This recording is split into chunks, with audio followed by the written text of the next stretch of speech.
J'ai un certain nombre de choses que je commence à écrire. Il y a cet ouvrage, donc, je publie ma thèse sur l'île de Watt sous une forme simplifiée, plus accessible au grand public, sans les mathématiques, sans les analyses statistiques, qui paraît chez Herman. Voilà, bon, je peux le montrer. Ça, c'est la première édition. Voilà, c'est un Acuna. Et il y a aussi donc le livre, la transmission des savoirs. Mais par ailleurs, j'ai accumulé un certain nombre d'articles sur la formation des prix. Parce que là, ma grande découverte, c'est que je me dis pour ma thèse, je vais faire un chapitre sur la formation des prix. J'ai toutes ces données que j'ai accumulées pour 15 bateaux sur un peu plus d'une année. Je vais montrer simplement que voilà, quand on pêche davantage, eh bien, on a un prix moins élevé, etc. Bon. Et là, déconvenu, qui va d'ailleurs me retarder un petit peu dans la rédaction de ma thèse, ça marche pas du tout. La loi de l'offre et de la demande, ça marche pas du tout. Vous savez que c'est une invention de Cournot au 19e siècle, la loi de l'offre et de la demande. Et curieusement, quand vous cherchez, quand vous regardez si ça a été vérifié un jour, ça n'a jamais été vérifié. Ça paraissait tellement évident qu'il y a très peu d'études pour vérifier si la loi de l'offre et de la demande fonctionne. Et donc là, je suis en 74, 75, et là, je découvre que ça marche pas. Bon, alors il faut trouver autre chose. La théorie marxiste, donc, qui est encore, on parle beaucoup d'anthropologie marxiste encore à l'époque, ça n'offre pas un modèle différent. Tout le monde est d'accord sur cette loi de l'offre et de la demande. Et d'ailleurs, quand je déposerai un rapport plus tard et qu'on refusera de me le publier, on me dira, on expliquera autour de moi, je l'entendrai pas directement, mais là, ce type, il comprend même pas la loi de l'offre et la demande. Alors que tout le rapport que j'aurais écrit aurait été pour montrer comment il faut interpréter les chiffres avec une autre méthode. Et là, c'est Polanyi, mon grand fondateur, évidemment, de l'anthropologie économique. On dit avec les autres deux grands noms, on dit bien sûr Malinowski avec son étude sur la Kula et Marcel Mauss avec son essai sur le don. Et l'anthropologie économique vous a quand même, à l'époque, dans la grande figure, je dirais dans l'univers Lévi-Strauss, c'est bien entendu Godelier qui donne un véritable renom à l'anthropologie économique en France. Mais il y a Polanyi. Et Polanyi, en particulier, a écrit un article sur le modèle de la formation des prix chez Aristote. Voilà. C'est dans un recueil d'articles très connus, redécouvrir Aristote pour l'interprétation de la formation des prix. Et là, donc, c'est un article intéressant, mais il y a un grand malentendu. Polanyi ne comprend pas en réalité ce qu'a voulu faire Aristote. D'abord, il dit c'est un modèle normatif. Il dit c'est comme ça qu'il dit qu'il faudrait que ça fonctionne, alors que c'est pas une description. Et en plus, quand il explique le modèle d'Aristote, il se trompe. Il comprend pas comment ça marche. Et la raison pour laquelle il ne le comprend pas, c'est parce qu'il manque un dessin. Il manque une illustration chez Aristote. Et je fais partie des personnes il y a Latouche à l'époque, qui travaille aussi sur ce sujet-là, Serge Latouche. Mais je fais partie des personnes qui vont obliger à ce qu'on remette le dessin chez Aristote, qui permet de comprendre la formation des prix chez Aristote. Et Aristote nous dit, voilà, il explique que la grande, et ça ce sera au centre d'un de mes livres, de montrer que Aristote utilise une seule méthode pour expliquer tout au monde, c'est la théorie de la proportion qu'il apprend de son camarade Eudoxe qui vient de l'inventer. Et il va expliquer aussi bien avec la proportion le raisonnement, puisque c'est une proportion continue, le syllogisme. Il va expliquer la justice et deux formes de justice, la justice correctrice et la justice j'oublie le nom de l'autre, bon, ça ne fait rien, et aussi, dans une sorte de note, il dit, et d'ailleurs, la formation des prix, on peut l'expliquer aussi de cette manière-là. Il parle de la justice et il l'adapte quelque peu en disant, d'ailleurs, il suffit de regarder sur l'image, au lieu de regarder les côtés, comme pour la justice, il faut regarder les diagonales. Et bien sûr, s'il est écrit, il faut regarder les diagonales, il faut qu'il y ait un dessin, bon, voilà. Mais souvent dans les traductions, on a même enlevé le mot diagonal, il faut encore trouver une bonne édition pour retrouver le mot diagonal. Et il y a aussi, dans les traductions, même dans les meilleures, en français et en anglais, il y a quand même une erreur. Bon, il y a une erreur quelque part.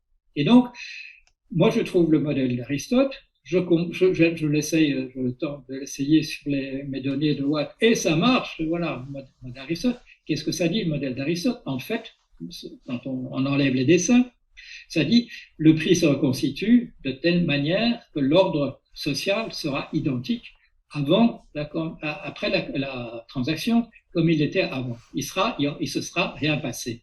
Alors on peut résumer ça sous une formule lapidaire. Le pauvre reste aussi pauvre et le riche reste aussi riche. Alors c'est un modèle qui décrit la Grèce antique.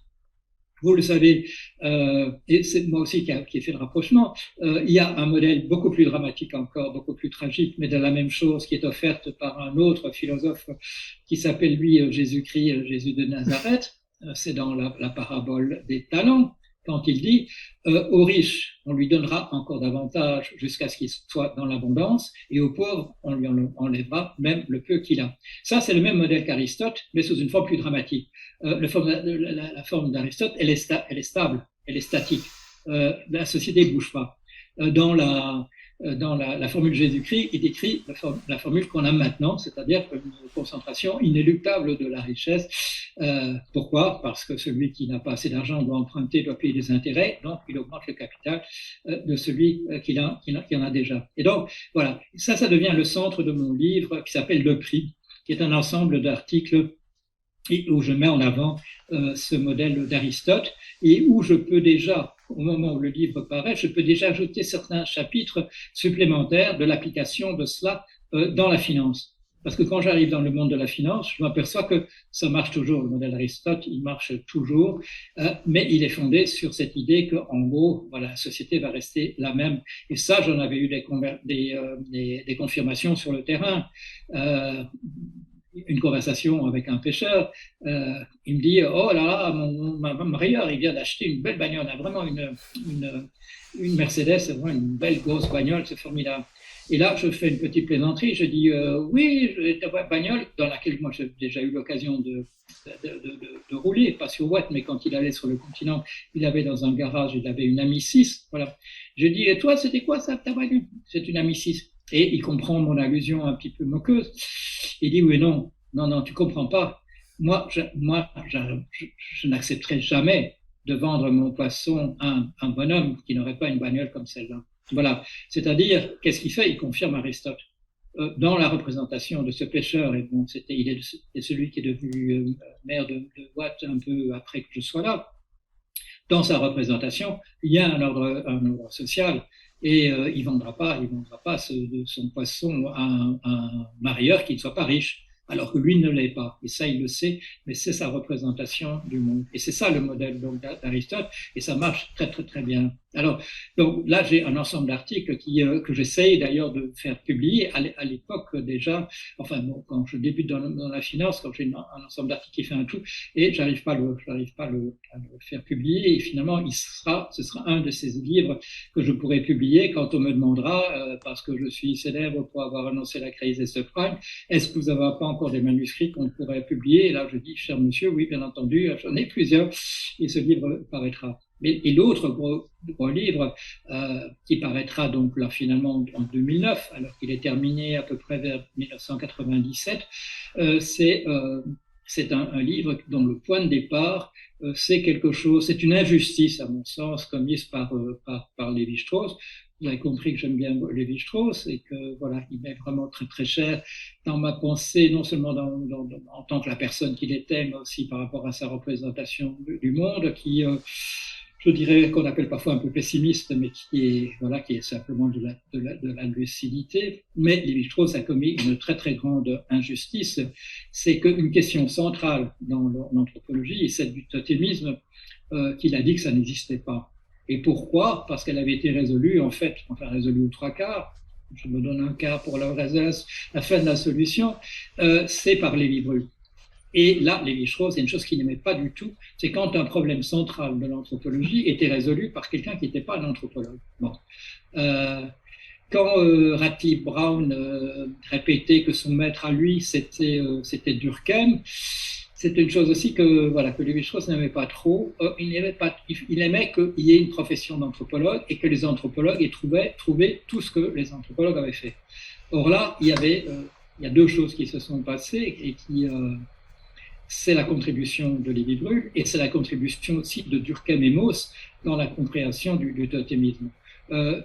Lévi-Brul, avec sa notion de mentalité primitive et la notion, le terme était très malheureux parce que c'est un terme qui était utilisé par les adversaires d'une décolonisation, disant oui, mais ces gens ne sont pas comme nous, ils pensent d'une manière tout à fait différente, c'est une manière primitive, etc.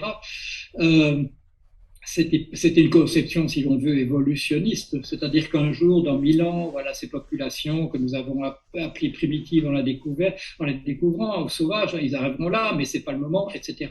Et là, avec cette notion de mentalité primitive, alors qu'il avait vraiment mis le doigt sur quelque chose, Lévi-Brul avait complété répondu à une question, qui avait été une question d'ailleurs qui a fasciné tout le monde. Wundt, le géographe, était venu, Freud avait écrit un livre Totem et Tabou, Fraser, qui était en réalité un folkloriste, qu'on a appelé anthropologue par la suite, mais qui était un folkloriste, avait écrit 4 livres sur le sujet, et ainsi de suite. Bon, ça apparaissait quelquefois comme le culte, culte des végétaux, c'était chez qui? Chez MacLennan, voilà, au 19e siècle. Mais quand la question du totémisme est résolue, Lévi-Strauss publie 2 livres en fait pour dire qu'elle n'a jamais existé. Le totémisme aujourd'hui, 62, où il dit en fait c'est comme l'hystérie, c'est ce qu'il dit. L'hystérie, ça n'existe pas, on s'est aperçu finalement que ça n'existait pas, ce qui quand même montre quand même une très mauvaise compréhension de la psychanalyse. Et le totémisme, c'est comme ça, c'était un mirage, on a cru qu'il y avait quelque chose, mais il n'y avait rien. Et là, c'était injuste parce qu'il savait que la solution avait été trouvée, je dirais, partiellement par Lévi-Brul, Lucien Lévi-Brul, philosophe de formation, et par Durkheim et Mauss dans un fameux article sur des formes primitives de classification, où ils avaient donné, ils n'avaient pas approfondi, c'était un article quand même, gros article, qui était publié sur deux numéros de l'année sociologique, 1901 et 1902, où l'oncle et le neveu travaillent ensemble et où ils disent il y a une étonnante ressemblance entre le totémisme et ce que nous appelons le totémisme et la pensée archaïque chinoise. Et là, ils avaient trouvé la clé. La clé, elle était là. C'est la pensée primitive archaïque chinoise que nous appelons totémisme et qui a diffusé sur tout le pourtour du Pacifique. Tous les Amérindiens, l'Australie, l'Indonésie, etc., la Chine elle-même, bien entendu, tout ça, c'est la sphère du totémisme dont on a voulu nier qu'elle existe, et parfois, je dirais, pour une bonne cause, parce que prétendre le contraire avait l'air de desservir la cause de l'anticolonialisme, où je vous apprends rien, à titre individuel, la quasi-totalité des anthropologues, sauf M. Duvalier, sauf M. Soustelle, étaient des gens qui étaient contre le colonialisme et qui, d'une manière ou d'une autre, souvent sur le terrain, souvent de manière d'ailleurs, je dirais, un peu cachée, un peu occulte, soutenaient la décolonisation. Et là, ça avait l'air de ne pas marcher. Mais quand dans des articles, je réhabilite Lévi-Brul, et ça m'a donné aussi là une grande satisfaction, c'est d'être un jour invité à une réception dans la famille Lévi-Brul, au bord du bois de Boulogne, et qu'on me dise que j'ai la petite fille, beaucoup de neveux, de nièces, venant me remercier chaleureusement d'avoir réhabilité la pensée de Lévi-Brul, en faisant un article d'ailleurs où où je parle d'intelligence artificielle pour la raison suivante, c'est que le morceau qui manquait encore pour expliquer le totémisme, je l'ai trouvé en essayant de mettre des propositions de type mentalité primitive. J'ai essayé de les coder. Parce que bon, c'était fait donc, voilà, on revient à Nietzsche, j'avais appris à faire correctement à devenir un programmeur de bon niveau, ce qui m'a permis d'ailleurs de faire toute une carrière dans la finance. Et j'ai voulu prendre des propositions de mentalité primitive et me dire comment est-ce que je code ça en prologue. Et on ne peut pas le faire. On ne peut pas le faire parce que l'antisymétrie est une possibilité que le prologue offre parce que ça apparaît partout dans notre pensée. C'est une relation antisymétrique entre deux choses. Voilà. Le fond et le petit du cerf, mais le cerf n'est pas le petit du fond. On ne peut pas renverser. Il y a des choses qu'on ne peut pas renverser. Le pharaon a une pyramide, mais la pyramide ne possède pas, à proprement parler, un pharaon de la même manière. Il y a des choses qui sont antisymétriques. L'inclusion, chez nous, les mouches sont des insectes, les insectes sont des arthropodes, et ainsi de suite. On ne peut pas renverser. Tous les lions sont des mammifères, mais seulement certains mammifères sont des lions. Voilà, c'est écrit chez nous dans notre langue aussi loin qu'on puisse remonter, et la relation causale. La relation causale, il y a quelque chose qui est la cause et quelque chose qui est l'effet. Et on ne peut pas renverser ça simplement en disant l'effet, en fait, je le considère comme cause désormais. Et tout ça, tout ce que je viens de dire là, pensée antisymétrique, la causalité, l'inclusion, tout ça n'existe pas dans la pensée archaïque chinoise et a continué de ne pas exister très très longtemps, jusqu'à pratiquement, je dirais, l'entrée de la Chine dans le monde scientifique moderne, qui coïncide pratiquement en fait avec 1948, avec la prise de pouvoir du parti communiste. En Japon, ça vient plus tôt, bien entendu, ça vient à la fin du 19e siècle, la familiarité avec le discours scientifique et tout cela, qui permet au Japon de devenir une puissance concurrente même de l'Occident, voilà, d'abord de la Russie et puis des États-Unis par la suite. Et donc, voilà, ça marche pas en prologue, on ne peut pas expliquer ça. Alors, qu'est-ce que c'est que ça? Voilà, alors je trouve le truc, c'est que la pensée chinoise, la pensée archaïque, la pensée totémique, c'est une pensée qui est absolument symétrique. Il n'y a pas de prépositions qui permettent l'inclusion dans la langue chinoise. Ça devient possible maintenant. On a dû introduire des trucs dans la pensée chinoise pour introduire la causalité à proprement parler. Sinon, c'est une pensée cyclique, c'est une pensée du rapprochement. On dit telle chose est du même ordre que telle chose. On dit le bœuf et le cheval, et on veut dire par là, par agrégation, on veut dire les animaux de trait. C'est une pensée qui met les choses en connexion. Et j'ai des discussions actuellement avec une chinoise avec qui je travaille sur des questions de mathématiques, et elle m'explique, il y a des ponctuations, il y a des silences qui veulent dire qu'une relation existe de telle et telle manière. Et ça, c'est formidable, mais ça n'a pas permis le développement d'une technologie par la suite, qui soit une technologie qui soit pas simplement une technologie comme les Chinois l'ont produit, c'est-à-dire par essai et erreur, mais une technologie qui soit de la science appliquée. C'est-à-dire qu'il faut d'abord le modèle scientifique avant de pouvoir faire la chose. Le meilleur exemple, c'est évidemment la bombe atomique. On n'aurait pas pu faire la bombe atomique par essai et erreur. D'abord parce qu'il y aurait trop de gens qui seraient morts dans le processus d'essayer par essai et erreur de le faire. Et ensuite parce qu'il fallait un modèle extrêmement complexe pour avoir l'idée de l'appliquer comme une technologie et de vouloir le faire. Donc, voilà, une chose que je peux... qui fait la première partie de ce livre donc comment la vérité et la réalité furent inventées. C'est d'abord un article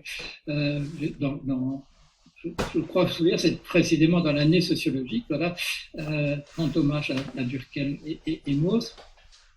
Mais il s'est fait que quand je suis à Cambridge, que quand je suis étudiant en TESA et quand je suis étudiant, ensuite jeune professeur, il se fait que le département d'histoire et de philosophie des sciences est juste à côté, c'est la porte à côté dans la même petite rue, et on voit Jorion aussi souvent chez les philosophes et historiens des sciences que chez les anthropologues. Ça ne veut pas dire qu'on ne le voit pas chez les anthropologues, mais je suis aussi assidu là, et je suis passionné par ce qu'on voit là, parce que j'ai compris, et pourquoi est-ce que j'ai compris qu'il fallait déborder de ce que, parce que cette idée d'une anthropologie des savoirs, bon, il faut résoudre cette histoire de mentalité primitive, c'est important.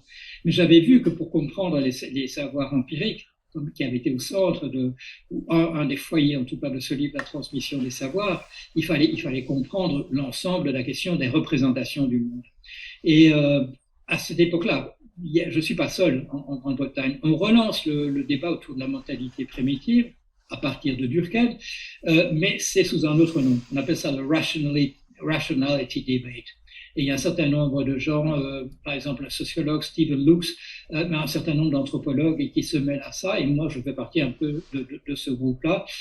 Et là, on essaye de résoudre, de reprendre ce problème d'anthropologie des savoirs. Et puis ça fizzles out, comme on dit en anglais, ça s'effrite un petit peu, mais je continue, je dirais, un petit peu le combat, c'est-à-dire que je vais m'intéresser à proprement parler à cette notion qui était un peu problématique pour moi avec la question du totémisme de la vérité. Je veux faire une archéologie de la notion de vérité dans notre culture, d'autant qu'elle n'existe pas telle qu'elle non plus dans la société chinoise. Il y a une notion dans la Chine archaïque qu'on appelle le ko, et le ko c'est une vérité, mais c'est pas la vérité, c'est pas la vérité scientifique. Le petit paradoxe qu'on donne aux enfants pour leur expliquer ce que c'est ko, c'est est-ce qu'on peut dire que écho le fait que tout le monde aime le prince. Bon. Et le petit garçon ou la petite fille va dire oui, bien sûr, voilà, c'est vrai, bien entendu, vrai au sens de coup. Et on va lui dire non parce que la princesse ne peut pas prononcer cette phrase. Sa sœur ne peut pas prononcer cette phrase, de dire que tout le monde, qu'elle aime le prince. Bon. Donc, c'est un autre type de vérité. Et c'est une vérité qui nous fait peut-être comprendre, je veux dire, des événements même contemporains en Chine. La vérité est toujours une vérité sociale. C'est une vérité dans un ensemble, c'est une vérité dans une communauté. Il n'y a pas de vérité. Bon, bien sûr, les scientifiques qui font de la science, et c'est le cas pour moi de travailler avec une scientifique qui fait de la science, sait comment ça marche. Mais au niveau de la société, on ne peut pas utiliser ce critère de la vérité scientifique. On n'arrive qu'à des catastrophes. Dans cette Chine qui est déjà un empire, 1000 ans avant Jésus-Christ, où elle a déjà des villes même d'un million d'habitants, un ensemble qui est entièrement cohérent. Pourquoi? Parce qu'on mange du riz et qu'il faut que tout le système fluvial soit coordonné d'une manière particulière, de la même manière. C'est-à-dire qu'on n'a jamais vu en Chine autre chose que des fonctionnaires à la tête des villes et des autorités locales. On n'a jamais vu des marchands comme chez nous et avons eu des descendants de guerriers ou des guerriers. Non, l'irrigation fait que ce sont des fonctionnaires et que cette idée confucéenne qu'il faut réconcilier à tout moment le ciel et la terre, c'est-à-dire la population, l'empereur, la direction et la population, c'est quelque chose qui existe comme ça. Et dans le totémisme, il y a ça aussi en arrière-plan, cette idée que tout fonctionne comme un tout et que la vérité qu'on trouve dans le rêve, elle est de la même qualité que celle qu'on trouve dans la vie de tous les jours et qu'il n'y a pas une grande catégorie des hommes ou des femmes et tout ça, que certains hommes sont comme des cacatoès blancs et certains hommes sont comme des cacatoès noirs et que les femmes de tel type doivent épouser les hommes de tel autre, etc., etc., et que les sécrétions du corps appartiennent aussi à ces 4 ou 8 catégories, que le sperme est ici, qu'il y a des gens qui sont comme le sperme et que d'autres gens sont comme le sang, et ainsi de suite. Tout ça, c'est une représentation holiste, comme on dit. Et ça, c'est une chose, malheureusement, je dirais, qui a échappé aux anthropologues. C'était le problème central de l'anthropologie dans les années entre 1870 et 1920. Et je dirais la chose qui est pas bien de Lévi-Strauss, c'est de dire comme ça a été, il n'a pas dit comme ça a été résolu par d'autres que nous, c'était pas un vrai problème. Non, c'était le problème central. Et qu'est-ce que ça nous montre? Qu'il y a effectivement, d'une certaine manière, ça conforte aussi des gens qui ont été très décriés, les hyperdiffusionnistes, qui nous disaient en fait il y a 2 grands centres de civilisation, l'Égypte ancienne et la Chine ancienne, parce que le fait qui apparaît, c'est qu'il y a 2 grandes manières d'envisager le monde, et c'est effectivement celle de la Chine qui est fondée sur des catégories que nous appelons des affinités secrètes parce que nous ne comprenons pas ce que c'est, qui est une ressemblance par le sentiment, par l'émotion. Et ça, Ralph Bulmer, quand il a fait ses livres sur l'ethnographie des calames de Nouvelle-Guinée, il a bien montré, il a bien montré ça, que c'est l'émotion. Quand Majnep fait un livre avec l'aide de Goldmer sur la classification des oiseaux, ce sont ceux qui font peur de la même. On met ensemble ceux qui font peur de la même manière, ceux qui nous surprennent dans les champs. Voilà, ça c'est une catégorie d'oiseaux. Ceux qui peuvent tuer un homme, comme le casoar à casque. Voilà, des choses qui sont de l'ordre de l'émotion. Alors que l'Occident, aussi loin qu'on remonte, Babylone, etc., tout ce qu'on peut comprendre sur l'Égypte ancienne aussi, la ressemblance n'est pas sur des affinités de type émotionnel, c'est par la ressemblance visuelle. Nous classons depuis toujours, c'est pas Linné qui a inventé ça, nous avons mis tous les papillons dans la même catégorie, nous mettons spontanément tous les cacatoès dans la même catégorie, nous n'en faisons pas des entités entièrement différentes, nous voyons que certains sont blancs et d'autres sont noirs, mais pour nous, leur ressemblance visuelle fait que ça tombe dans la même catégorie. Et donc voilà. Et ça, je poursuis ensuite, puisque je suis dans ça, je veux comprendre comment apparaît une autre notion, celle de réalité objective, et qui en fait vient dans le sillage pratiquement automatique de la notion de vérité, une fois qu'elle est définie par Aristote de manière, je dirais, axiomatique.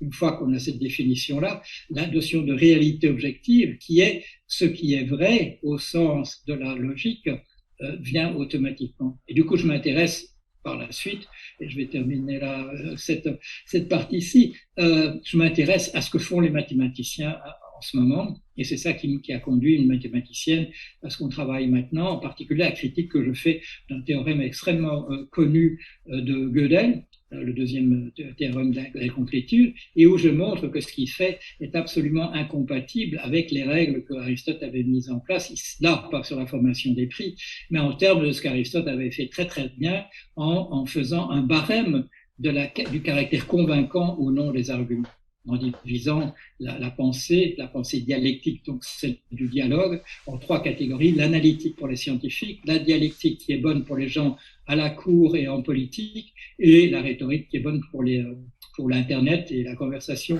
de tous les jours. Et l'ensemble fait donc quelque chose que je peux terminer avec cette notion que j'introduis de confusion que font souvent les mathématiciens qui font de la physique sans le savoir et qui sont obligés de malmener leurs objets mathématiques jusqu'à ce que ça colle à la physique, une chose qui avait déjà été découverte par Berkeley quand il avait critiqué Newton et Leibniz en leur disant vous êtes en train de faire de la physique, vous avez cessé de faire des mathématiques, d'ailleurs vous martyrisez les mathématiques pour que ça marche en physique.